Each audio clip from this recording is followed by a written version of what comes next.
তো সন্ধ্যাবেলা বাজার ফাজার করে আনলাম, ব্যাগ নিয়ে যেতে মনে নেই কারণ আমরা তো বাজার করি না ঠিকঠাক।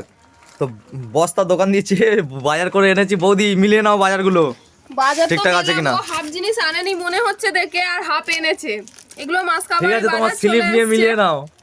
তো দেখো এক বস্তা বাজার পুরোপুরি ভর্তি হয়নি, তার মানে কিছু শর্ট আছে, দেখে বোঝা যাচ্ছে। তো এখন খুলে দেখবো যে কি কি শর্ট আছে আর কি কি নেই।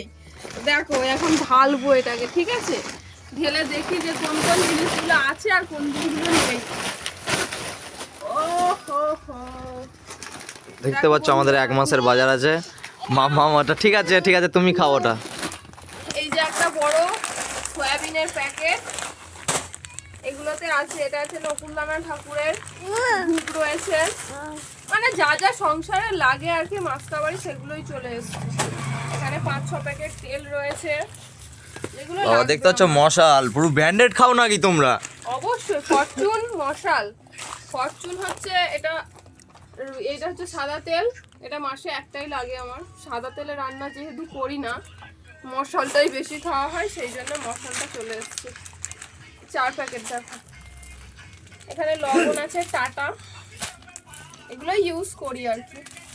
3 প্যাকেট মাসের জন্য এটাই। ডাল আছে 2 কেজি পুরো, আরও লাগলে পরে আসবে সেগুলো।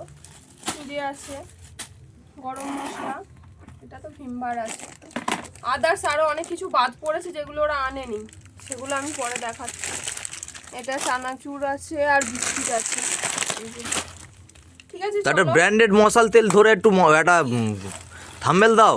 না না, থাম্বনেল কেন দেবো? এটা কি আমার প্রমোশন হচ্ছে? বেকার বেকার ওদের কোম্পানির টাকা বাড়িয়ে কি লাভ, তাই না? তাই থাম্বনেল দেবো না, জাস্ট দেখালাম, ঠিক আছে? তো তোমরা দেখতে থাকো, টাটা।